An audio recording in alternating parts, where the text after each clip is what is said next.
It's Hi, everyone. Welcome to the session, Paying for Water Infrastructure, the 2020 Perspective. We want to thank Governor Murphy for his remarks and his leadership on ensuring clean water for all New Jerseyans, no matter where they live. And this conference and our panel especially are going to explore many of the initiatives that he mentioned that are currently underway at the state level, and also hear from some of our fellow national folks. So let's jump right in. Just a reminder, this conference is presented by Jersey Water Works, and that's a collaborative of diverse individuals and organizations working to transform New Jersey's inadequate water infrastructure through sustainable, cost-effective solutions that provide communities with clean water and waterways, healthier, safer neighborhoods, local jobs, flood and climate resilience, and economic growth. I'm Debbie Manns, and I was most recently the Deputy Commissioner of the New Jersey Department of Environmental Protection, and prior to that, I was the baykeeper for the New York Harbor Estuary and a member of the Jersey Water Works Steering Committee. So as you can see, clean water for everyone, whether they drink or swim or fish in, has been important to me for a long time. I'll be moderating this fantastic panel, and we'll be discussing why investing in water infrastructure is so important to communities, the environment, and the state of New Jersey. Our panelists will provide insight on funding sources, innovative programs to consider, and how we should be thinking about access to affordable, clean water, especially during the COVID-19 public health crisis. So real quickly, the session's going to run as follows. There'll be opening statements from all our amazing speakers. I'll be facilitating a conversation-style discussion with them. And then we're going to leave room for question and answer from the audience. So you'll see the chat feature on the conference. So please go ahead and start adding questions to that. Chris Sturm is going to help me keep an eye on that. There's no PowerPoints, but we'll have some slides at the end with additional information and how to follow up. So the speakers we have, so Chris, if you can go to the next slide, please.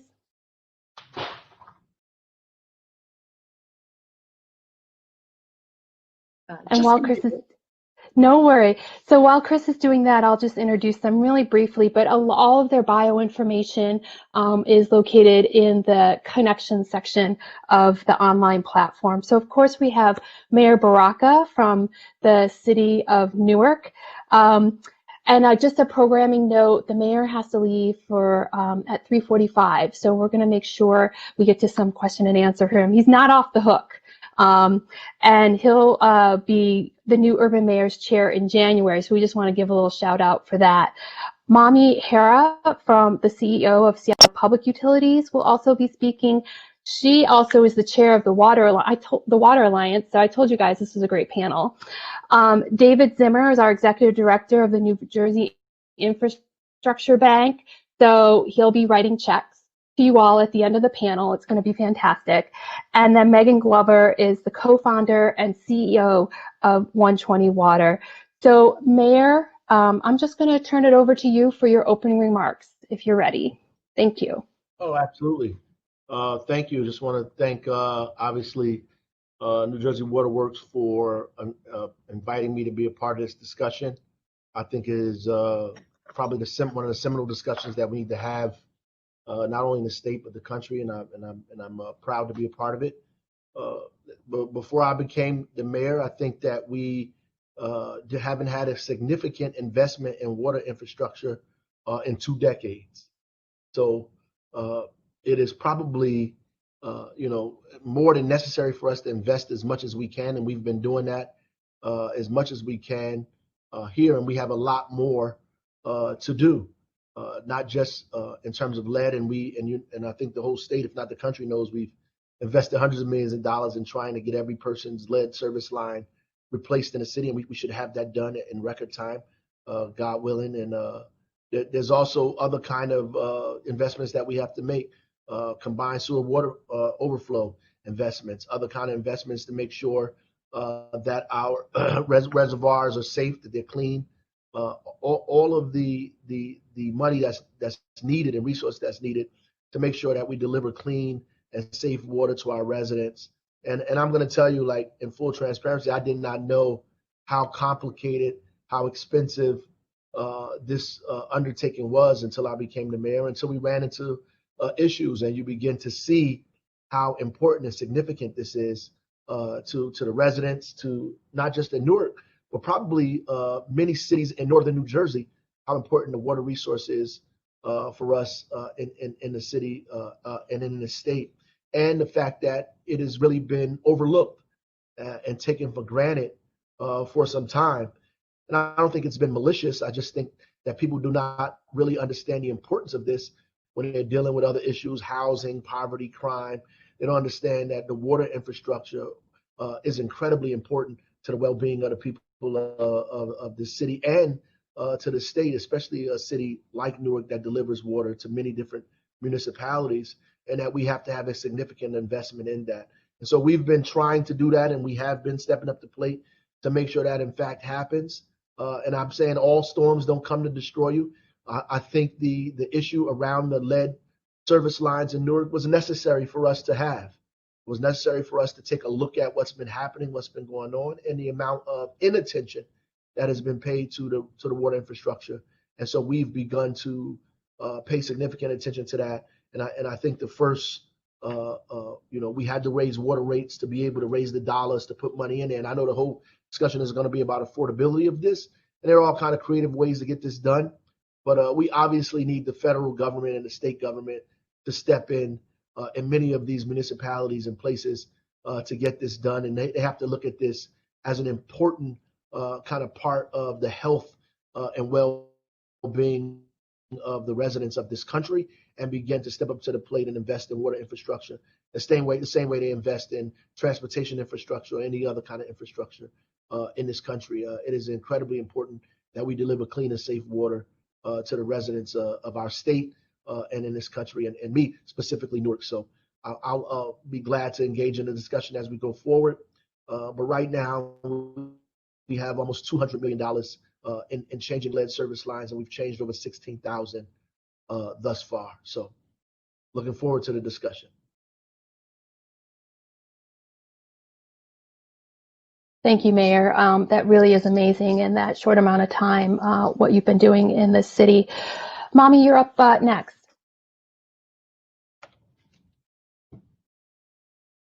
You need to unmute yourself. How many times have we said that over the last 8 months? Oh my goodness, I apologize for being that person. Thank you, Debbie, very much, and to Jersey Waterworks for the opportunity to be part of this conversation, and Mayor Baraka for your incredible work. I'd like to just start off just saying that public water management brings many important opportunities to responsibly and equitably deliver more than just basic services to ratepayers. In many, many ways, the fate of our communities is linked to that of our water systems, as so many of you who are water stewards know. At this moment, with so much ongoing economic destabilization, our communities should have the opportunity to make long overdue investments in our water infrastructure, and in doing so, help sustainably build community wealth and health. But in this moment, most utilities and the communities they serve are uniquely pressed financially due to payment and shutoff moratoria, escalating customer assistance needs, and changes in demand, compounding pre-COVID financial needs. Just to illustrate the scale of the issue, the American Waterworks Association and the Association of Metropolitan Water Agencies estimate that drinking water utilities will experience a negative aggregate financial impact of $14 billion, or almost 17% by 2021, due to revenue losses and increased operational costs during the pandemic. And that may be a lower estimate than, that if it were updated at this point. The National Association of Clean Water Agencies estimates that the resulting financial impact on wastewater utilities will be even higher, around $16.8 billion, including a 20% drop in sewer revenues. So in other words, the ongoing challenge our communities face in paying for the accelerating environmental, social, and financial externalities that we are typically responsible for managing is exacerbated by the COVID-19 pandemic and is causing significant impacts on affordability and needed infrastructure investment, including the important investments that make us more resilient and that support environmental justice and climate responsiveness, things that we need. Those that and also investments that make us safer around lead service lines and contaminants of concern, the investments that make us more efficient through the use of technology, and those that make us more affordable, particularly for our low-income customers. So with growing competition for ever-limited public funds, partnerships are an essential tool. With the constrained resources we are seeing daily, or constraining resources we see daily, we need to align funding sources to achieve the outcomes that all of us who care about water want. Foremost, water people need to work together to build big picture, whole system understandings of the needs of our communities and engage all sectors of government and other sectors in partnerships and building solutions. And you mentioned that I'm part of the U.S. Water Alliance, and that organization has been, very committed to that work. And as is Jersey Water Works, it is especially important to engage national policymakers on restoring the partnership between the federal government and the water sector. It's estimated that 97% of water funding comes from local water rates, while 3% does it come from SRF WIFIA type loan programs. This is a contrast that's highlighted a lot. By contrast, the transportation sector is funded at a 20% local match with 80% federal funding. So that is an extreme contrast to the burdens placed on local water ratepayers. As most of you know, during the 70s and 80s, the federal government provided substantial grant funding to water and wastewater utilities around the country. But since the mid-80s, the federal government has largely moved away from grants by providing subsidized loans, which has resulted in a long-term shift of the cost to local water, stormwater, and sewer rates and local ratepayers. With federal investment declining, roughly 95% of the financial burden to build, operate, maintain, and repair water infrastructure has fallen to local and state governments, despite the fact that federal mandates under the Clean Water Act are a primary driver of cost for those utilities. In households with low or stagnant incomes, the amount they spend on water often exceeds what is affordable by several measures. While municipalities face pressures to set rates that are attainable by low-income households, even if it means deferral of important investments. So as local water budgets are increasingly devoted to covering operations and maintenance costs, our infrastructure continues to age and costs continue to accelerate. And federal funding can help across the spectrum of investment needs, though. It can support the needs of low-income customers and support their regulatory-driven investments, and federal stimulus can help leverage local utility ratepayer dollars for larger and broader outcomes. For example, federal dollars can help create job training programs and provide support services and training typically beyond the reach of utility investments. In that same vein, as we look to partnerships, there are opportunities to further align efforts between philanthropy partners who focus on workforce programs, for example, and utility partners, which are funding capital investments and O&M of assets, among other possibilities for those kinds of partnerships. And sometimes utilities are the philanthropists and simultaneously achieve necessary system outcomes through their philanthropy. With Seattle's Rainwise program, for example, we provide grants to private property owners for reconstruction of their landscapes, for rainwater harvesting and rain gardens. And our utility keeps water out of the combined sewer system by doing so, and property owners accrue a range of benefits that come with landscape improvements. So such partner-based alternative delivery of projects and programs can help bring system goals a little bit closer in reach, but not necessarily all the way.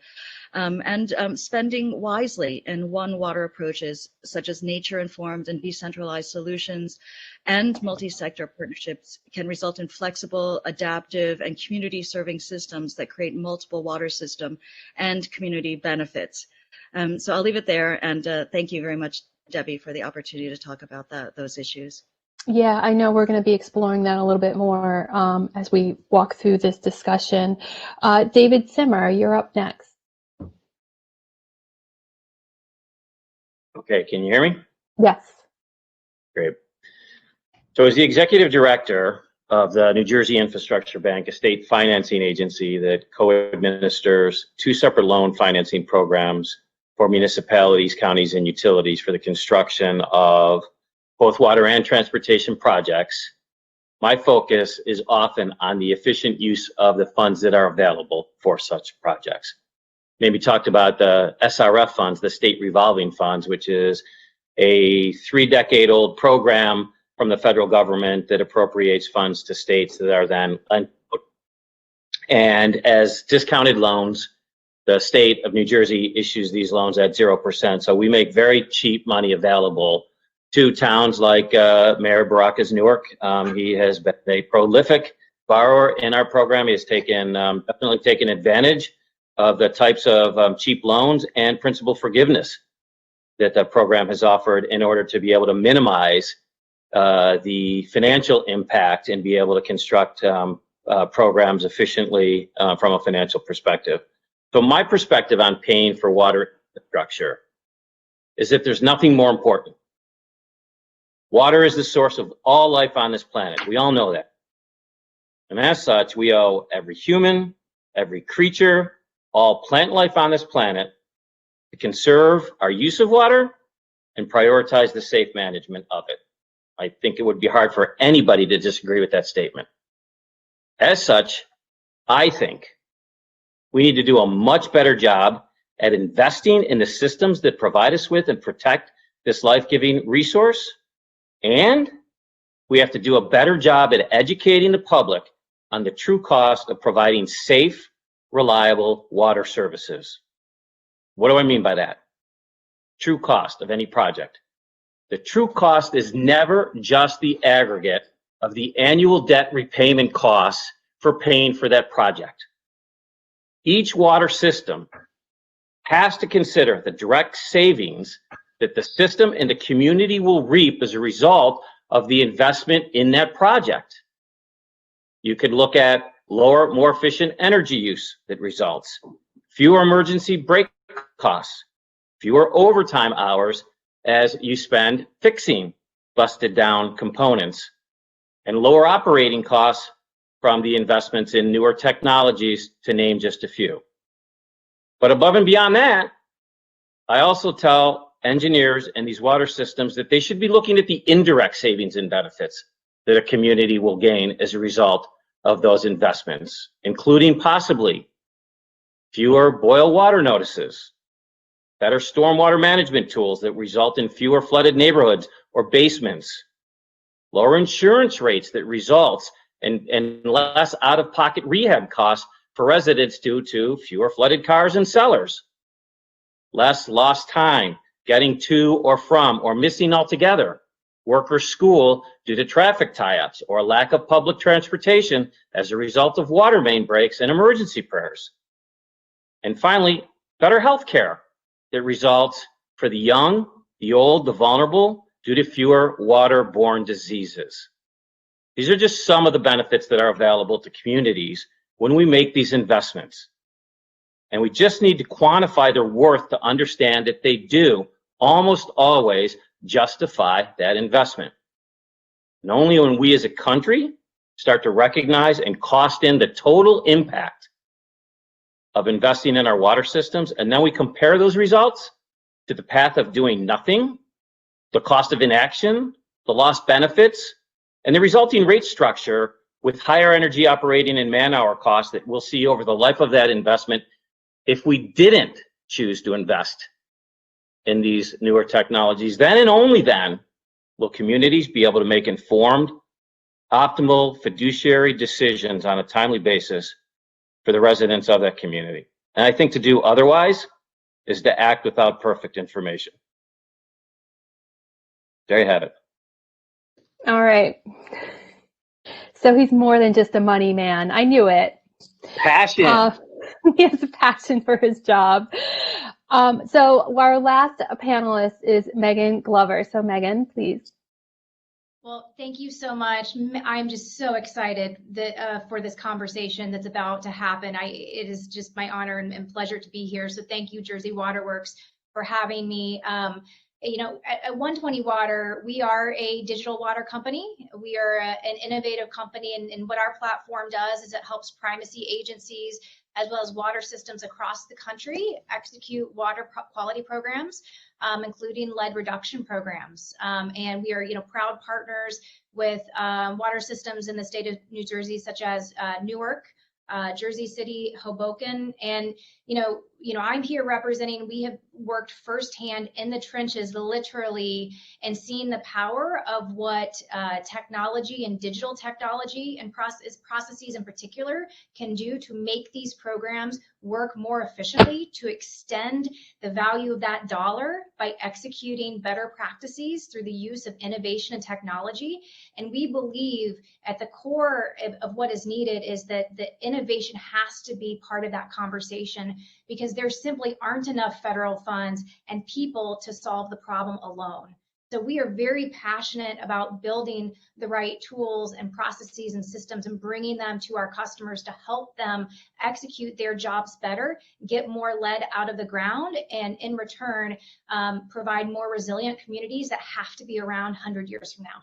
So there is no other more pressing issue, in our opinion, than really building these communities, setting up the right foundation for resiliency, and at the end of the day, doing what's right to improve public health for all. So I'm just very looking forward to this dialogue today, and it's just a pleasure to be with you all. All right, great. Thanks, Megan. So, Mayor, we threatened that we'd come back around to you, and we're here.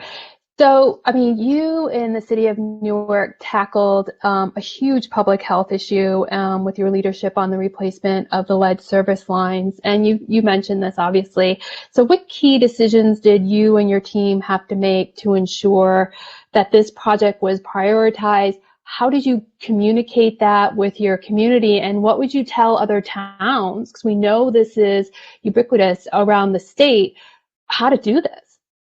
Well, I think it's easier for other towns to begin having discussions now. We had to obviously begin these discussions because we had a crisis, we had an issue. And so we began having the discussions, and we still are having them throughout the city as it relates to lead service lines, inspections from lead onward. And it obviously became a priority for us when we first had the first exceedance, except that it became expedited or more urgent when we found out that the filters may have not been as successful as we wanted it to be. The initial plan was obviously a long-term plan, like most cities and municipalities have throughout the country, to get lead service lines replaced over a period of years because the sheer expense of it, right, to get it to extend it 5-10 years to get it done. And in the meantime, rely on your corrosion control and filters in the meantime until you get a corrosion control to work. That's obviously was our strategy. Use filters, replace the corrosion control, work on the long-term fix of the lead service lines. Once the filter became in question, thank God it was working. But once it became in question, I had to think in my mind, how do we expedite this? How do we get this done faster? How do we remove these lead service lines from people's homes? And so we had to find upfront cash, and that's really what it is. How do you find the upfront capital to begin to invest in this? And therein lies the problem. A lot of people's water systems are privatized, and the private folks are not going to take the risk, for the most part, of changing people's lead service lines without being paid for it. We're changing people's lead service lines for free because we own the water system. Even though we don't own the lead service lines, we own the water system, so we can take that. We're not in it for profit, right? That's two different things. And so we were able to go to the county and get a kind of bond with a good rating that the county has, and get the money up front to help us accelerate our program, which in our mind would have took 8 to 10 years. We've accelerated to, more than half that, split that time. About 2.5 years we'll be done completely with this, which is a godsend in my mind. But you have to talk to the residents, and despite everything that was being said in the media and all of the frenzy that was going on, I had meetings throughout the city, and the number one thing the residents wanted to know is, when are we going to get our lead service lines changed, and who's going to pay for it? That was it. I mean, all the other stuff was political fodder, stuff going back and forth. When I had meetings with family members, homeowners, they want to know, when are you going to get the lead service lines out of the ground? A, B, who's going to pay for it, right? And I think that those are the essential things that people have to keep in mind, and they have to begin talking to their residents about what this does for them as we go forward. Because I don't think you can rely on corrosion control in perpetuity. You know, pH balances change, weather changes, water chemistry changes. You know, those things might affect the stability of your corrosion control. Listen, I knew nothing about any of this until I had these problems. So now I'm like a quasi expert in this stuff. Yeah. So you know, it'll affect it. So I don't think it's a good bet to put your money on a corrosion control forever. I think that you need to really be thinking about removing those lead service lines. Yeah. And while we still have you, I'm going to pose a question for the entire panel. So it's, you know, are we finally going to have some federal funding for this? I mean, is it finally time for Infrastructure Week? I mean, is this the time that we're going to get it? So, you know, I'd love to hear a little bit more. Mommy, you mentioned this. Your thoughts on the prospects for more federal funding for water infrastructure in 2021, and then, you know, maybe we'll pull on David a little bit to talk a little bit about how, and the mayor, New Jersey can make sure that we get our fair share of that federal money. So, you know, Mommy, maybe you want to kick us off on this, and then we'll work through the group. You know, I'm not a betting person. I have to say that I really respect all of the folks in the federal government that have been trying to have a robust discussion and putting a lot of time into you know, these discussions about getting more funding from the federal government. You know, I think David might have be a better prognosticator than me. You know, but we're lucky to have advocates and knowledgeable policymakers like the mayor. You know, it's music to my ears to hear a mayor speak with such knowledge and eloquence about, you know, water issues, and that's all important in the conversations that we're going to have as a country. But what I just want to say, though, is just a little bit about the need, you know, on the federal side, you know, because COVID has unambiguously shown us that water is an absolutely essential need for the public and for around national health, national prosperity. In red and blue states and cities across the country, governments have put in shut-off moratoria in response to the pandemic. So in a way, the U.S. government is finally treating water the way it should perhaps always have treated it, as a vital public good. But they've only gone halfway. They've only taken this step of prohibiting turnoffs, but they've, you know, but they, and that recognizes the good, but the governments are not stepping up to pay for and invest in, you know, in the cost of that, and invest in water and the systems needed to deliver it. So on one hand, a recognition that water is a public good, and on the other, an unwillingness so far to pay for those decisions. And so we have to use this momentum that's been created by awareness through the pandemic and continue to push towards the second half of this critical step. Just as the federal government invests in public education around the country, you know, recognizing that it is a critical investment in people, a public good that's vital for this country's prosperity, we need to make that case to our elected leaders that water is no different. With COVID, we know that denying people water can result in sickness and death, and for individuals, their household, and their local community. And this is a stark and undeniable fact. But even after we get control of this pandemic, the investments in water will be no less important. So pandemic or not, the water is absolutely essential to the health, productivity, and prosperity of individuals, communities, and the nation as a whole. It's a vital public good, as I said, and we need this recognition to be advanced along with the commensurate investments that back it up at the federal levels. Yeah, no, that's great. And before we get to our New Jersey perspective, Megan, you work in a lot of different states. Do you have anything you want to add about this funding, federal funding prospects?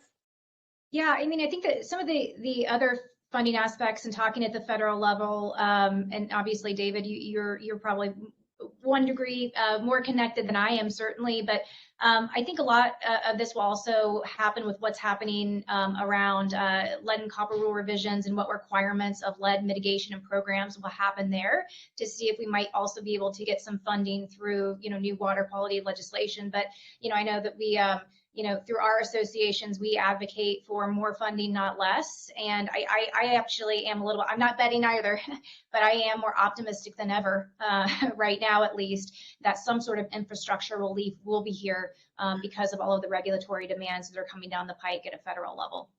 Right, that's great. So, Mayor, I mean, how are you, handling that intersection with the federal government and federal funding, and what are you advocating for? Well, I think that the talk about infrastructure period has just been that talk, probably, in many areas. And I think that it is now, I think at least is a good thing that people are beginning to see the importance of investing in infrastructure and going beyond just the talk in many areas, and particularly the water. I think a lot of us take water for granted, around the world, our access to water. We take it for granted that we are able to deliver clean water to people's homes. And because we've been doing it for so long, the infrastructure is just aged. And it's important for us to invest in it in so many ways, given what's happening in the climate as well. And so we do talk about that to our federal delegation as much as we can. Obviously, we created opportunity, not only just for Newark, because we began talking about getting money for our water. We were able to secure money for the entire state so people can replace their lead service lines because of the discussions we initiated with the federal delegation around water help.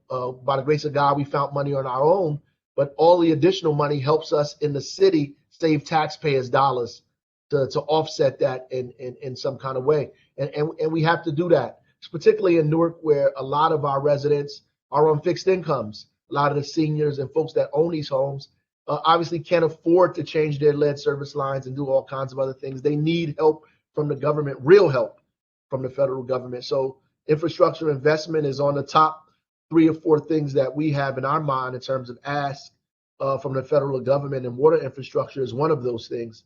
And we're going to continue to push that, and prayerfully the states begin to see that that's necessary and ask for the same things. Mm-hmm. So that's a great segue, David. Are you a betting man? I mean, what do you think? So I am a betting man, and I do think with the years since really Flint, Michigan occurred, right, and all of we're not the only state that is having issues with drinking water, right? Certainly, it's front in our mind with cities like Newark and Trenton, et cetera. But I do believe that the time is very, very right for both the new administration and the new Congress to really act and put forth an infrastructure bill, and not just an infrastructure bill that focuses on the typical beauty contest winners, right? Transportation and aviation. I mean, there's been an awful lot of talk recently about both broadband, especially for rural, and water. Now, having said that, I will say that my understanding from the folks that in our association down in Washington, D.C., was that the Water Resource Development Act of 2020 was in conference and was released a final version was released yesterday, that both the House of Representatives and the U.S. Senate had agreed on. Unfortunately, it did not include this year's appropriations for the clean water or the safe drinking water SRF funds, right? Mm-hmm. So those will have to be taken up at a later time.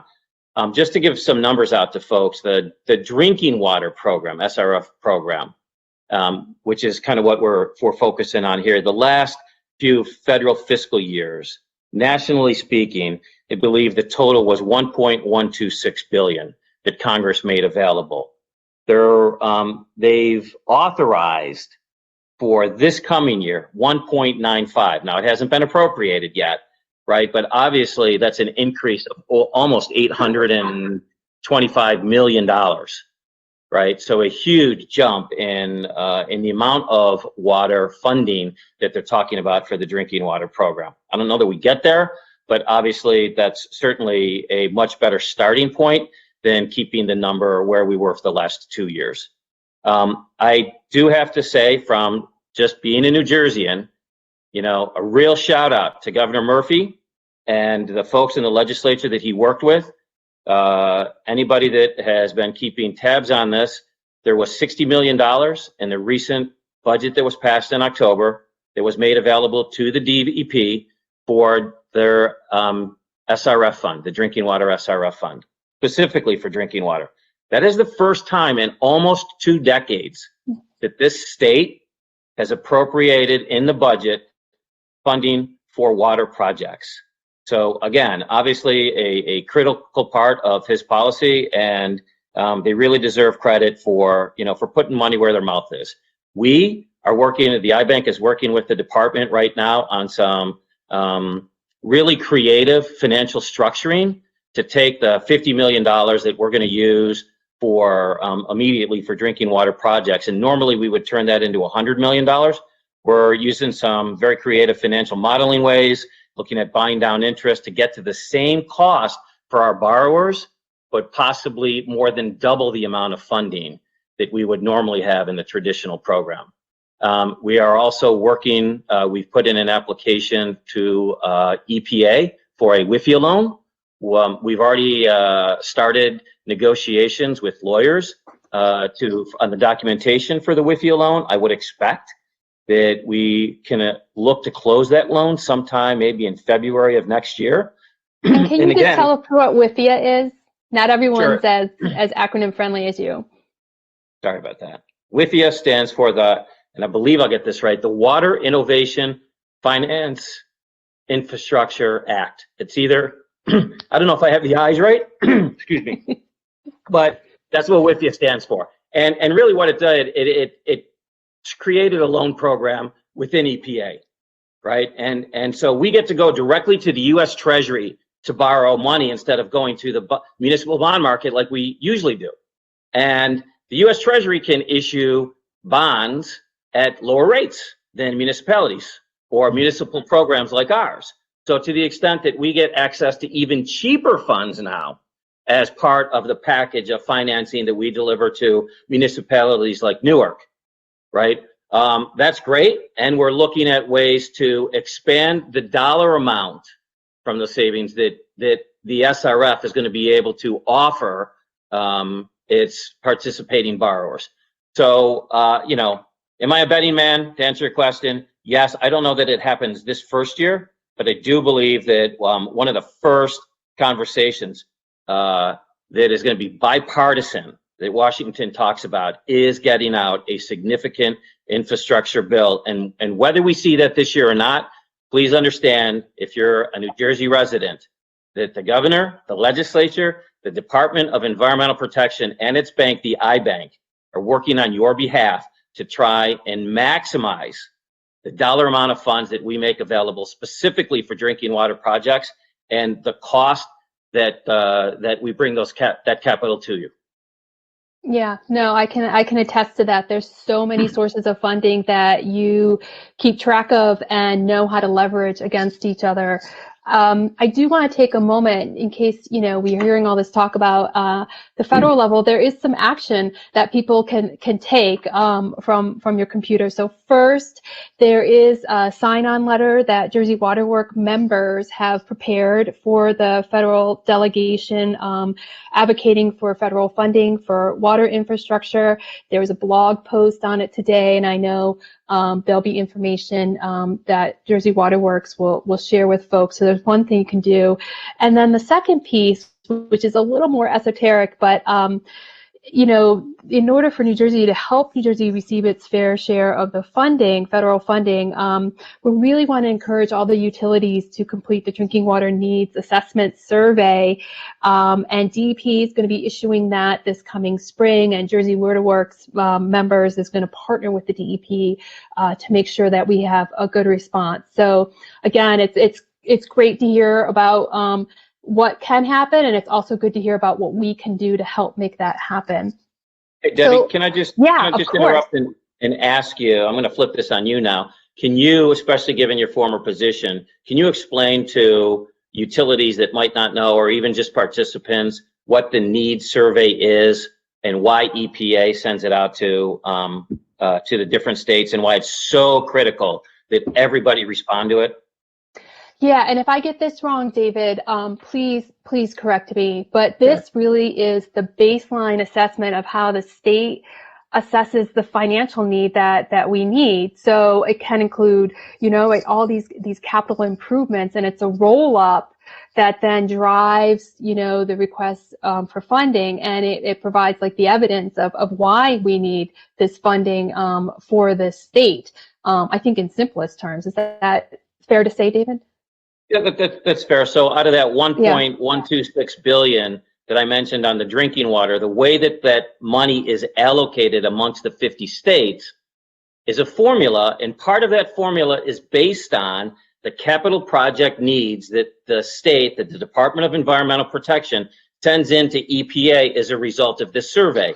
So the more people that respond to the survey and the more projects that we get on the list, the more factual and accurate that list is, the higher the dollar amount that we put into EPA, the greater the probability that we get a bigger slice of that pie.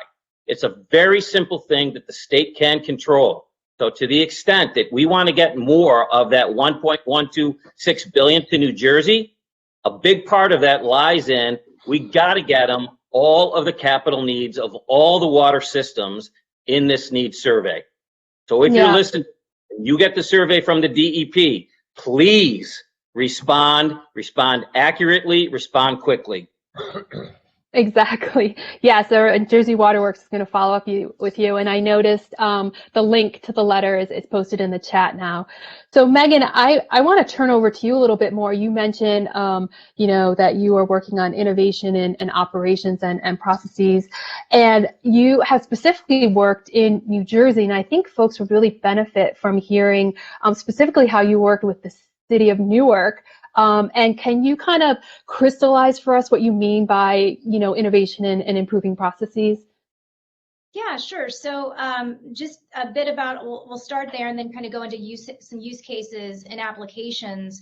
But for our technology and many other innovations out there, we are both software as well as technology-enabled hardware that helps our customers essentially do process improvement on tasks that would generally be manual, or applying predictive intelligence to data that otherwise wouldn't be digital and able to be predicted upon, to simple things like communicating the right message to the right person at the right time by first getting the data, and two, having the appropriate channels and technology to communicate that information out.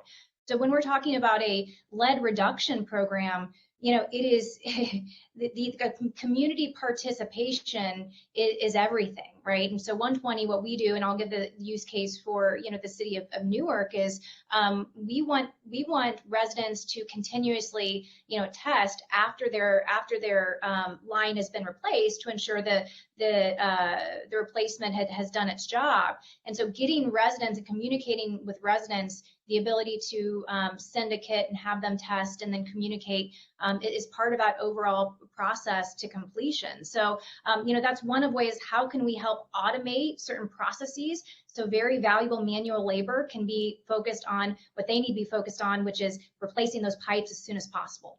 What we do is we basically go into an organization, take a look at existing processes around how they run their water quality compliance programs, how they're thinking about running their lead reduction program. And again, through our technology, through our integrations with others, we try to look at ways that we can turn manual processes into automated processes, right? And then how can we drive essentially operational efficiency back into the program?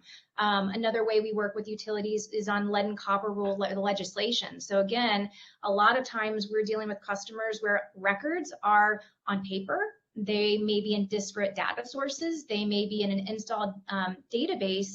And when you start running these complex system community-wide programs, you need that data in one single place so that you can trigger action off of it and complete certain workflows and necessary actions to the program. So again, it's all about how do we help our customers and meet them where they are in kind of the digital journey, embracing modern technology, automating processes, applying predictive intelligence, and optimizing, again, how they're running their programs, whether that be a water quality compliance program or an infrastructure program. So yeah, so at the end of the day, how are you managing ROI? Again, it's if I spend this in automation, do I get 100 man hours back that I can put in elsewhere in the program, right? If I automate the sending of letters as opposed to manually sending them one-off, have I saved X amount of dollars in postage or whatnot? So it's again, it's a lot of process improvement through digital transformation, which is kind of what we do and how we do it for our customers. And you are calculating that savings, up front. So, we talk a lot about communicating and messaging. If the mayor has to sell this to a lot of folks, so right? Absolutely, and it's one of those things where communication is also somewhat of a new topic, I think, as part of this conversation. Who would have thought communications would be part of a financing conversation, 3 years ago? But to your point, just being able to collect the information about your customers to know who am I communicating with, and then what are the channels that I need to communicate to them. There's a whole innovation that has to happen just around that aspect, in getting customers' data in one place, understanding how the customer wants to be communicated, right, through channels that we may not have had access to 5 years ago, social, text messaging, right? Email. So making sure that we are providing the tooling for our customers to communicate the right message, the right time, to their audience. That's really helpful. I want to go back to some of the discussion we were having about what's happening now, obviously across the country with COVID-19 and water infrastructure and affordability. And this is going to be a question for the entire panel. But I want to get into this question, and I know it came up with the audience, about equity and about who pays for this. And Mommy, you've already talked to this a little bit, but can you describe even some programming that you've been doing in Seattle that talks about this equity issue?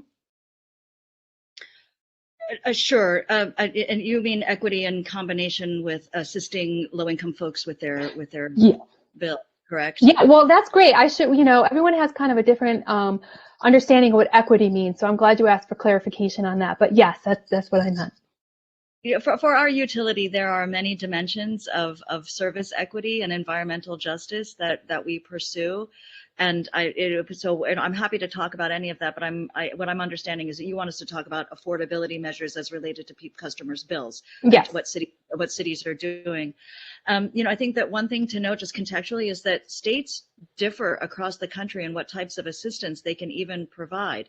Some utilities in some states are unable to access rates for customer assistance and then have to appeal to the general fund of their city or to their state or ask for philanthropic funds.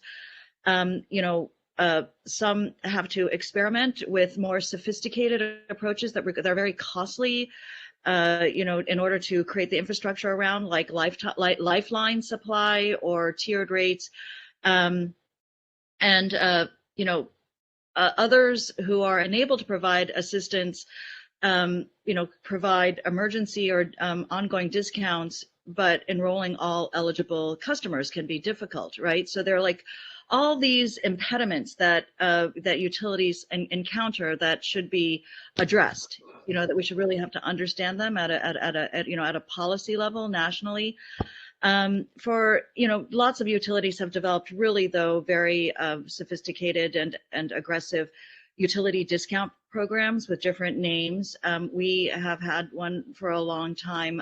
During COVID, we amped up the use of a fast-track self-certification process that we had been piloting, and other utilities are interested in this approach as well. For fast track for people to access our utility discounts. A lot of utilities, us included, have expanded our emergency assistance because there are a lot of people who need that and an infusion, on an emergency basis. Some of us did not wait for our states to develop proactive COVID moratoria. I think many of us, and us included, have developed very, very flexible payment terms, for people. But subscription to those payment plans has been much lower than you would hope, because people who can't pay don't have to pay. So, it's really, I think that it's hard to keep people in relationship with you when there are moratoria in place for payments. We are using predictive analytics as well, which we're really excited about. Predictive analytics to help us make sure that we are proactively targeting folks who may be low income and eligible for our discounts, but don't necessarily have the awareness of our programs. And also those predictive analytics can help us to identify the folks who can pay, who have decided not to. We and lots of utilities are using targeted marketing to make sure that people are aware of everything that's happening. And there are donation programs. I think that it's something that's more common in the electric industry to have community donation programs for utility services, but we are creating one, and other utilities as well. So those are some of the ideas that have come that folks are using, but it's also important at the larger level to have enabling legislation for assistance programs. And for the costs of some of the enabling technologies to be able to have assistance provided to communities. So I'll just stop there. There's a lot more on that topic. Yeah, and if people want to find out more about your programs in particular, should they go through the Water Alliance, or how would you recommend on that? Because you just gave us a lot of information, which is really amazing. So yeah, so U.S. Water Alliance has been pushing on an equity in water service initiative, and there are a lot of cities participating, and so they have some good data. They're also the Water Agency Leadership Alliance, or Leaders Alliance, which there are several utilities that, it's an informal, group that gets together. We've been sharing a lot of information about all of our different assistance programs, and there's some very interesting innovations happening that I did not even mention. So you could speak with both, but the U.S. Water Alliance, I think, is the best place to start. And of course, if anybody wants to reach out to me directly, I'm happy to, connect them with our team who, is working on several initiatives. That's really great. And I want to do a quick time check with the mayor. I think you are getting ready to go, which we really thank you. I know you're so busy for all your time. Is there any other remarks you wanted to add, even if it's in general or specifically on the kind of the affordability aspect of water? Well, yeah, I mean, obviously it's expensive, and it's becoming more expensive because of the infrastructure kind of investments that need to be made. Which usually is going to be passed on to the ratepayers if we don't figure that out. And it becomes, and we've allowed it, the country we've allowed it to get that way, to get to a place we have to invest so much money in and have not done it over a period of time. So the capital cost of it is tremendous. And in order to advance it to a level that you want it to be at, and because of COVID, as was explained, it's also going to raise the rates because COVID, right? We're losing so much revenue around COVID. People aren't using as much water as they should, as they were in the past. A lot of the big companies are not working. They're not using the water. It affects the rates. It affects the revenue that you're collecting, which is going to put a burden on the city. The good news here in Newark is that we're in control of our water here. And that's not the story all over the country, right? We still of one of the last dinosaurs who actually still control their water system, which gives us the opportunity to give people breaks, to do payment plans, to amnesty programs, to not shut people's water off, we can do these various things without intervention or other kind of issues. And that's not the normal kind of situation, but we have that, and that's good for us in the city. But it is expensive, and there's no way, and the last thing, there's no way we can fix all of these things and take care of our customers without government intervention, without federal intervention. It is improbable and impossible without the iBank, without the state support. None of these things will even be remotely possible for us to do. It's just too expensive of an undertaking for us. So we need a partnership, a federal state partnership with the municipalities to figure out how to get this done. And all of the water purveyors that are private, I think that they need to chip in and figure this out as well. They've made a significant amount of money on water over the years, and they should figure out how to pay some of it back. So that being said, I'm sorry I can't stay for the whole rest of the conversation, but I'm glad you invited me to be a part of this. We thank you very much for your time. Thank you. So David, and of course Megan, do you guys want to reflect a little bit on some of what you heard, and give a little more perspective, and David in particular on New Jersey? I don't know who wants to start. Megan, you want to go first? Or do you have anything on this? Oh, there we go. We had a little glitch while the mayor left, but yes, sorry. Sorry, I was on mute. Yeah, I think it's just, my gosh, I mean, where to start sometimes on this issue, because, I completely agree that none of this happens, innovation or replacement infrastructure doesn't happen without federal and state support, because increasing rates is just not a viable option. And I think the other thing just that I want to touch on here, and then I'll turn it over to the economics of it. I think the other thing here is that increasing the customer trust, so you can increase rates, is also something that is in our control, that we can start working on now with our water system customers. And I think it goes kind of on the back burner. It's, we'll get to that when we get to that. But I think one of the things we encounter is there's this lack of trust, or there's this wall that's been put up by a lot of our water communities, just looking at them as a rate base, right? My customers are my rate base, and they'll communicate, and I'll talk to them annually when I deliver my consumer confidence report, or monthly when I need a bill. But I think looking at great examples of Seattle, actually even talking about marketing and talking to my customers as customers, so that when I do need to do a rate increase, or when I do need to replace their lead service line, or I do need to communicate something about a large capital project, they're there, they listen, and they trust me. So anyway, we can't necessarily solve what the federal government's going to do. We can't necessarily solve what the state government's going to do. But I do think that there are certain examples of good, Newark being an example of good, of things we can control within our house and with our own operation, to kind of modernize how we're thinking about our customers and how we're thinking about communicating to them, and leveraging at least that we have control over. Yeah, that makes sense. David, can you talk about this issue about like who pays and affordability, and Mommy mentioned a bunch of things that are happening in Seattle. To the extent that you are able, like, can you talk about that in New Jersey? I mean, Governor Murphy has a very big social justice, environmental justice kind of policy platform, that should be the lens of how we're looking at everything. But sometimes maybe we get in our own way, and we don't have the systems in place that allow us to do that. But I know one thing, and I know you'll get to this, is the way that you guys prioritize funding in conjunction with DEP when you look at the criteria for funding some projects. So.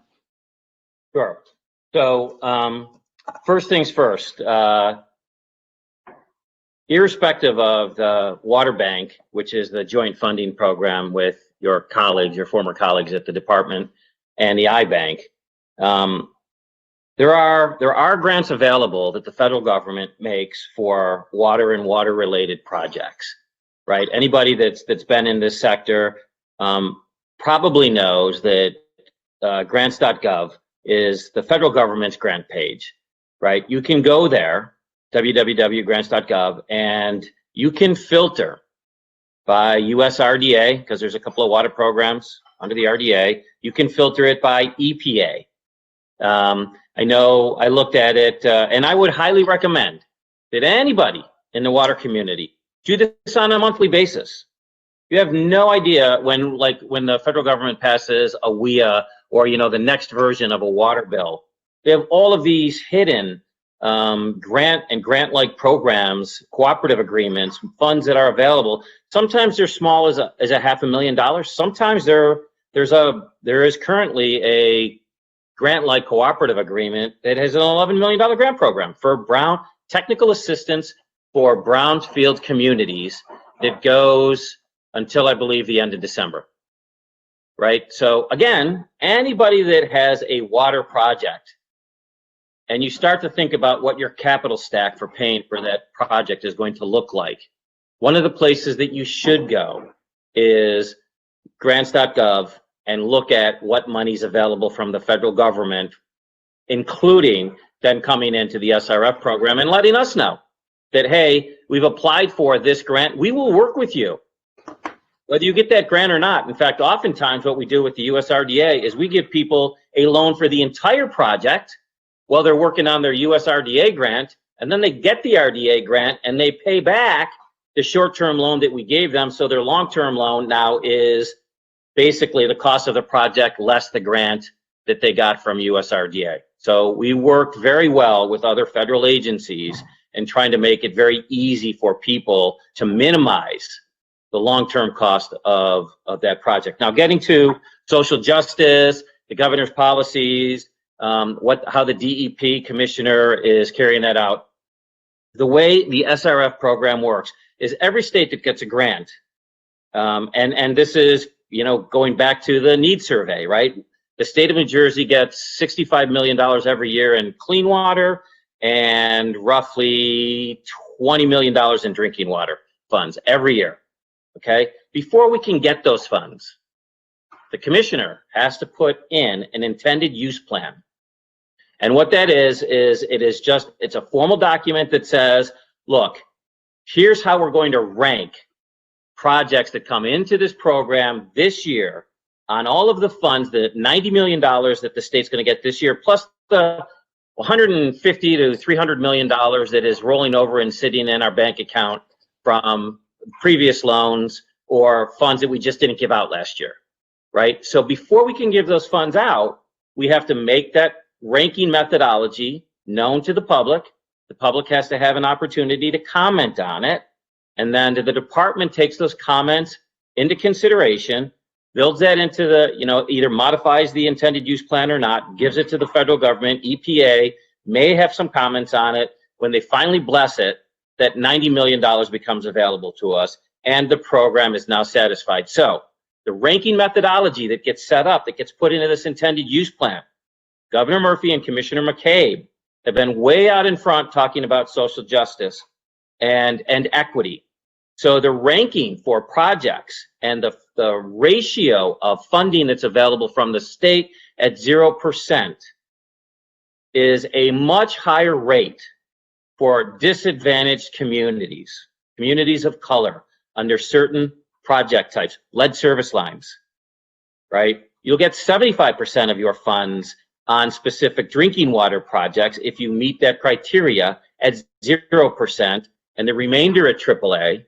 Whereas if you do not meet those requirements, the standard program is 50%, 0% funds from the state, right? So you're still going to get a good deal. You're still going to get funding at a lot of your funding at 0%.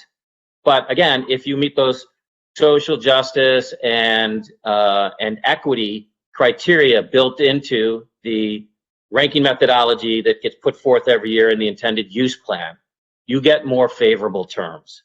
And in some cases, you get higher ranking points, right? So not only is the state making sure that you have a higher probability of getting funded. You also have a more attractive package, right? Your financing is cheaper.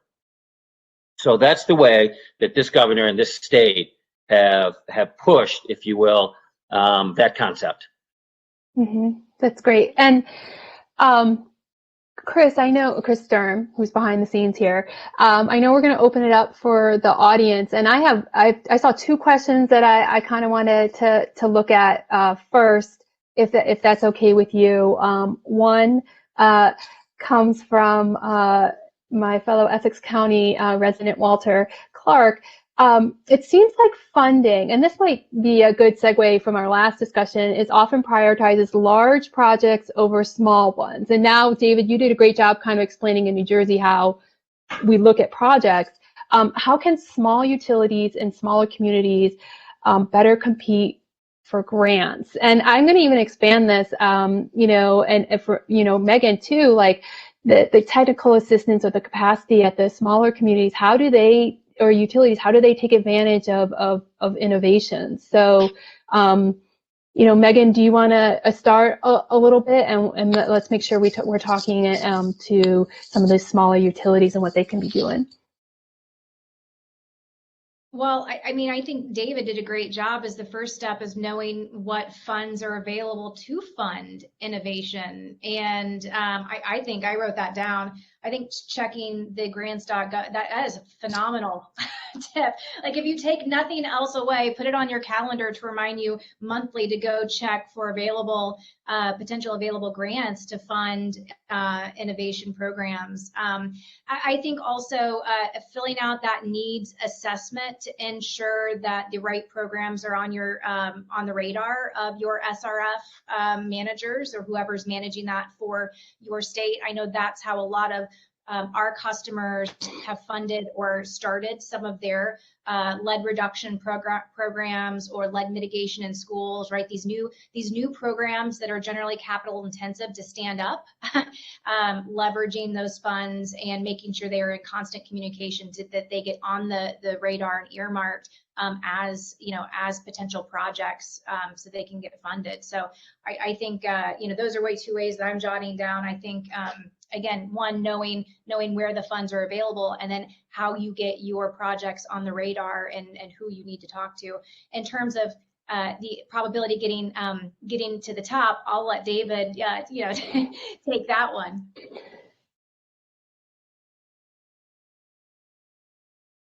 So I just wanted to say, on the technical assistance piece, right? For small communities, I think the department, especially the drinking water side, does a fantastic job of trying to assist communities in New Jersey with getting into the program.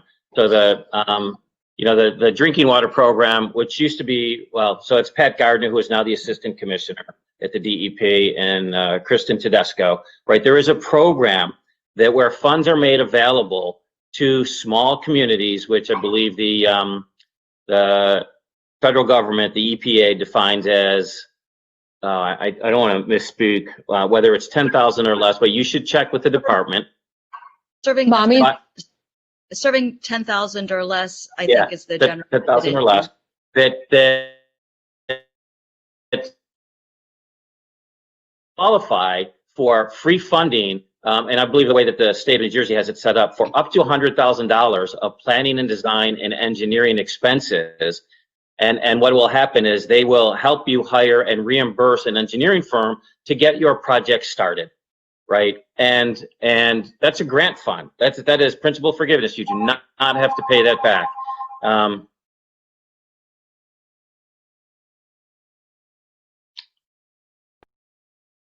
All right. So I think David's been called it, but Mommy, you what do you want to say out of U.S. Water Alliance? Yeah. Well, I think the interesting thing that a lot of people don't realize is the vast majority of utilities serve less than 10,000 people.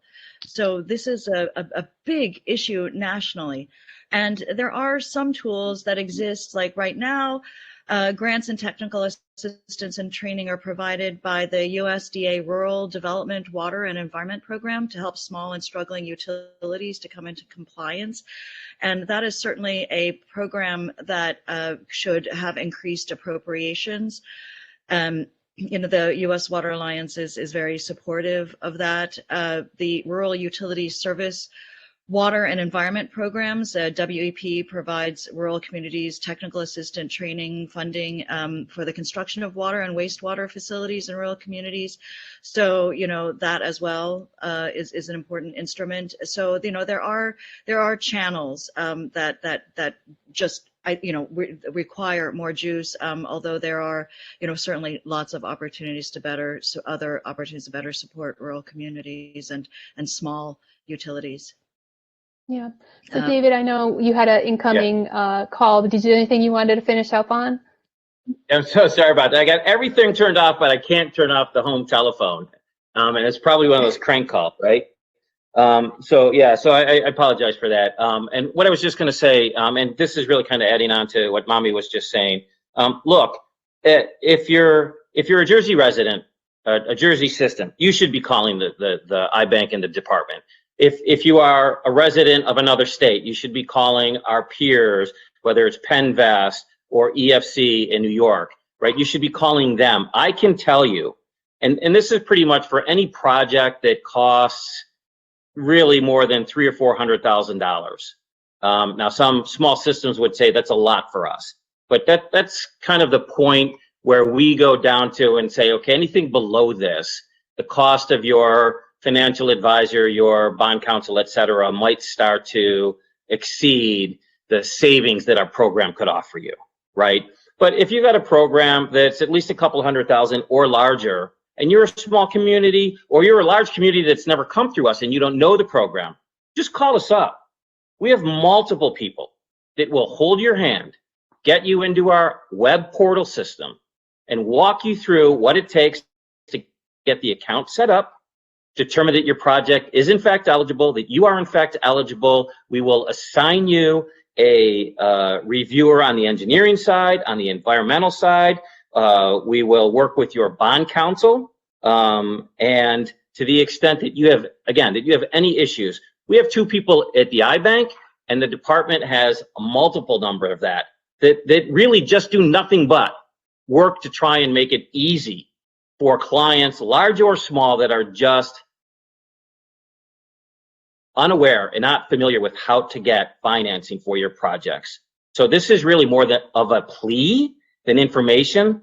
Please, if you have a water project that you're looking to finance, contact the department or contact the iBank, and we will work with you to get your project certified and financed so that you can build it. Yeah, absolutely. This is such a service for anyone. I want to do one more audience question, and this is from our good friend Andy Cricken, and it looks like a lot of people liked it. He's doing code word for asset management, and we'd be remiss if we didn't talk about that as a great cost savings. And what Andy asked was, how does the panel think about uplifting the notion that emergency repairs are much more expensive than planned repairs, and so the water sector can actually save money in the long run by implementing a preventative water infrastructure replacement program, also known as asset management. And I know each one of you probably has great case studies and information about how to do that. So Mommy, do you want to start talking about that tool? Asset management is a standard industry practice, maybe mysterious to people outside of utilities, but it is Andy is absolutely right, and that is a fantastic framing, Andy. For a lot of us, we just think that that's what we're supposed to be doing, and we forget about how to communicate that to people who can help support us in doing the right thing. It's just, emergencies, whether they're on lines or writ large, around catastrophes that happen in cities, it's always the dollars are better spent up front. And so, I love your framing. Yeah, thank you, Andy. Yeah, Megan, do you want to talk about how what you do can help that overtly? Yeah. Yeah, I think as we think about aging infrastructure and one, knowing where the assets are, and then what are you going to do about them, right? I think it's pretty widely known that aging assets contribute to water leaks, right? How much doing annual water audits to really understand how much water are we losing and not collecting, right, on an annual basis. I think, again, what water quality issues are coming because of aging infrastructure. And then I think from, a lead service line perspective, it's what's the cost of maintaining an asset that has exceeded its useful life? And we are duct taping it together through corrosion control.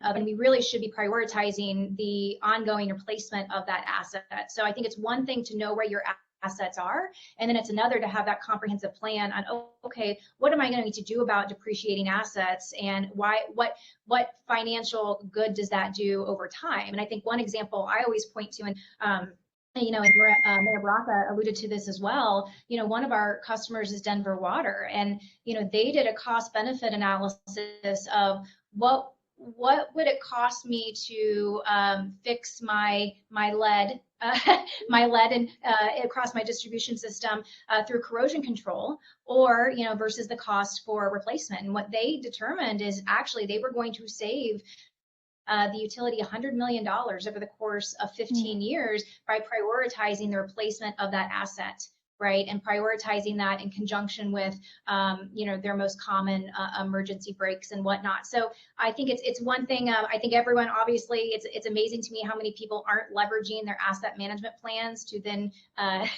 figure out what am I going to do about those depreciating assets that are causing me other issues. But I think that's where we're going to see the things going, right? It's how am I doing my, how are water audits part of that plan, right? How are other, infrastructure related capital projects part of that asset management plan? So just a couple examples there to highlight that. Yeah, and David, did you want to say anything about asset management? I think there's probably some funding for that too, right? There is.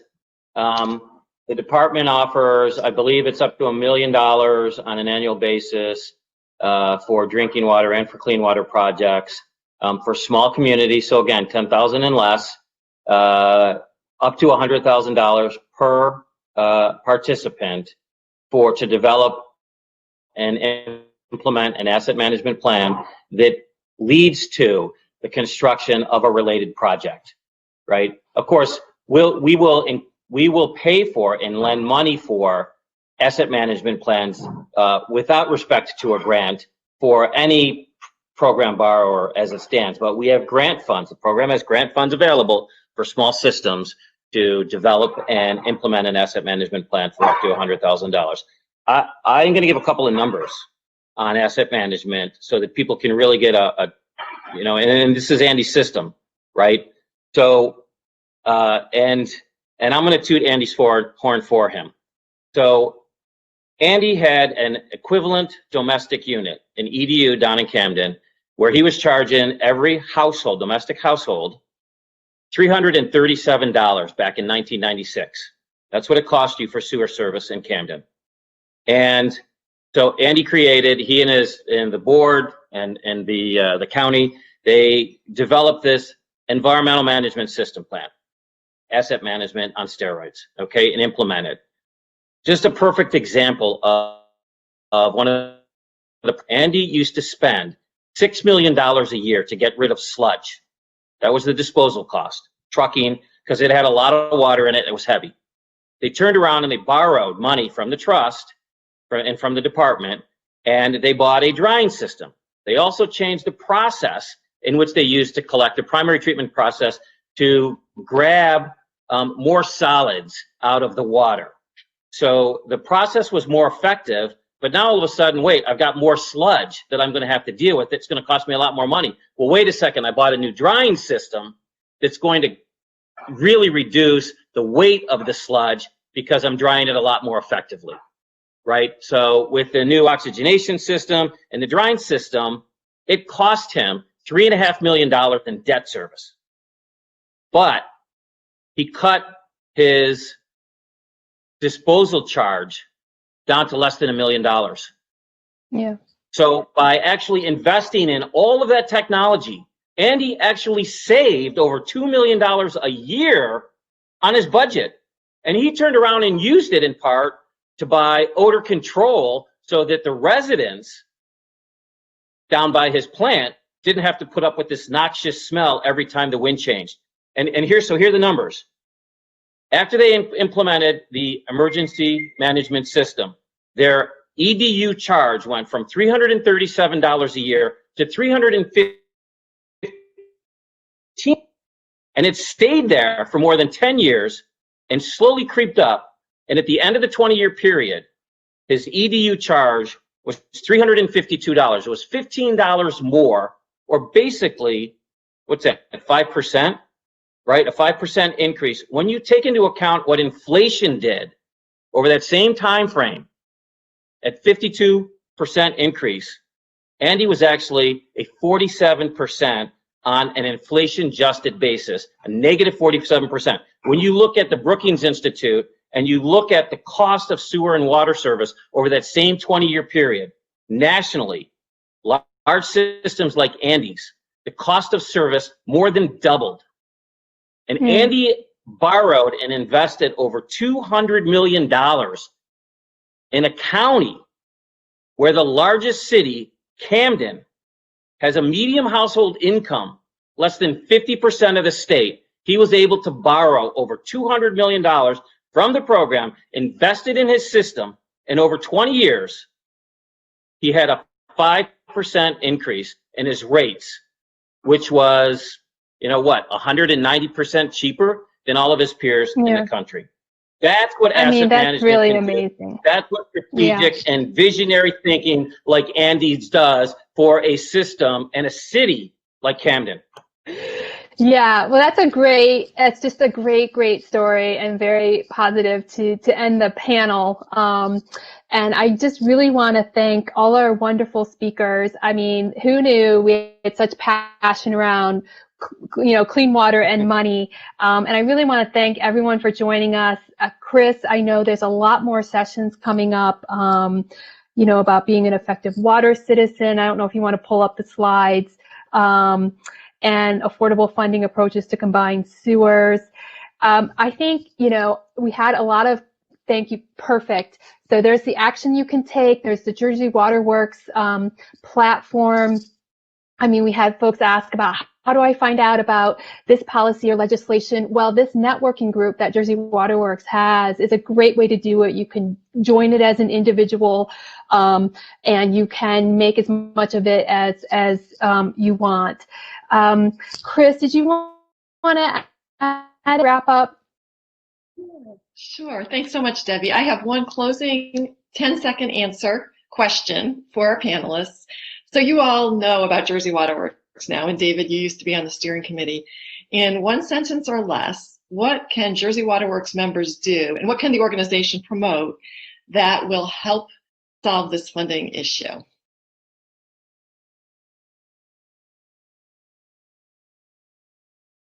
All right, Mommy, you're up. Moderate's prerogative. The one thing, I would say the one thing is push for a whole complement of federal actions to increase affordability of water systems. And it's not just about giving money directly, but it's also about different kinds of policies and tax code changes. There are a whole complement of things. So, what I would do is have the whole menu of things and get your powerful New Jersey constituents to just push. Megan, what do you think?